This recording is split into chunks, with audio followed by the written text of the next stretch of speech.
Hello guys, what's going on? In today's video I want to talk about Japanese gaming culture because right now in Tokyo the Tokyo Game Show is happening and I thought I'd just use this occasion to kind of do a little bit of a brain dump video in which I put down all my thoughts that I have on Japanese games.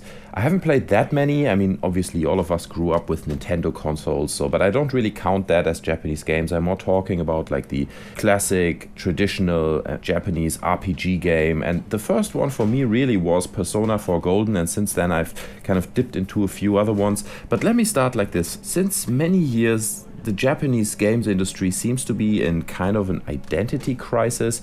In the old times, Japan was known for inventing new concepts and coming up with fresh ideas and nearly leading the industry into different ideas, but that is long gone, and Japan seems to be now much more focused on traditional ideas and kind of reinventing existing concepts, so that has changed a lot. One thing that I actually saw at a panel at the Tokyo Game Show that I streamed on the internet, that Japanese developers are very successful in mobile games. I mean, we all knew it. Handheld consoles like the PS Vita are really successful in Japan compared to the Western market, but also on smartphones. They have their very own ecosystem of apps and games that they play over there. Like, for instance, I think Candy Crush tried to start a big attack on Japan and try to get really popular there, but it didn't really work, and it's just a game that the Japanese market didn't really accept for some reason. I actually found an image that shows kind of the top 10, I'm going to put it in right here, the top 10 of sold apps in Japan and in France and the US, and you can just have a look at that,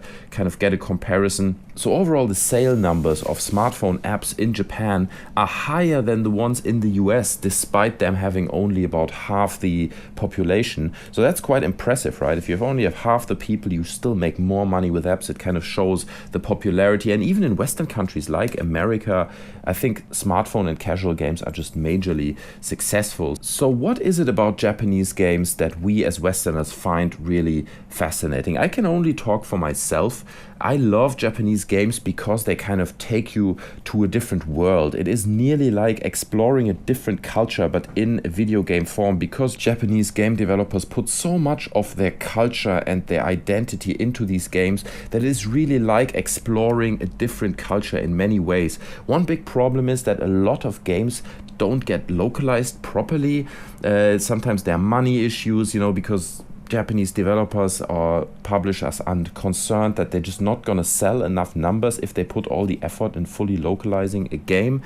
Also, what's really interesting is that Japanese developers often think it's not only the language that needs to be localized, it's also the cultural habits. Like, for instance, I think we got the Yakuza games 1 to 4 were fully localized, but then starting from 5, they stopped localizing them because they felt that it now got too Japanese, and many things that happen in the game are kind of too tied to their culture, so Western people wouldn't get it, which I think is a real shame. You quite often then have fans who do fan translations, but obviously it's just not the same as if you do a proper translation and you get professional voice actors into the studio to translate existing audio tracks. And also, like I said before, I think it's just great to have the opportunity to tap into a different culture and experience a different culture, even you don't understand everything, because a lot of Japanese games, even the modern ones, are often based on century-old culture and contain many hints that Westerners don't understand.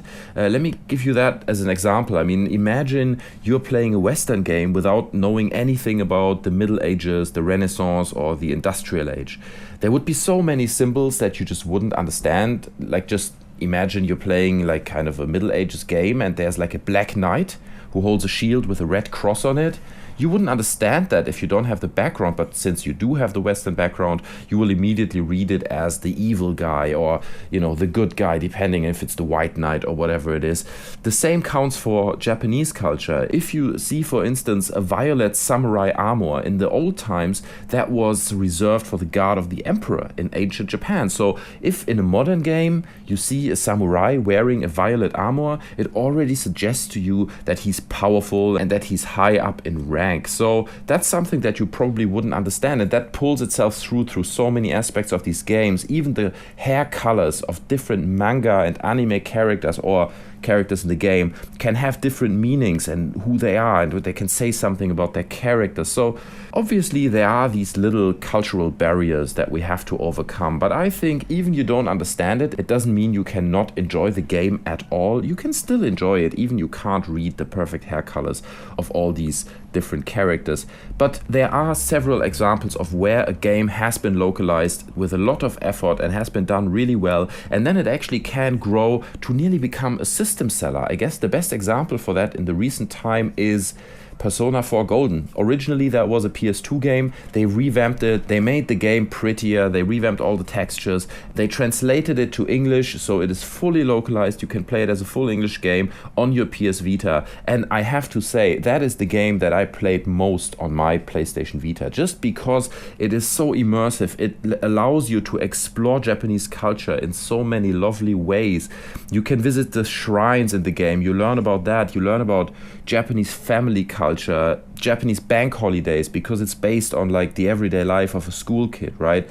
So you learn so much about Japanese culture, and even you don't understand everything, you still understand enough to really, really enjoy the game. And on top of that, just the way they tell stories in that game and generally in Japanese games is so different. I don't want to spoil this for you guys, so I'm not going to go into any detail, but there were several moments in Persona 4 where I was just like, oh my god, that is just amazing what just happened, right? It's either really emotional, or it grabs you, or it surprises you, and it just does things that you don't expect with your kind of knowledge base that you have from playing Western role-playing games, I don't know, like Mass Effect and stuff. Even those games are great, but Japanese games are just different, so I really appreciate this kind of very different niche of games, and I'm really happy it exists. And I think in the future I'm gonna play as many Japanese games as I can, because I'm really, really fascinated by the culture and by the way they tell stories. So guys, let me know in the comment section below if I forgot anything. I mean, obviously there are a million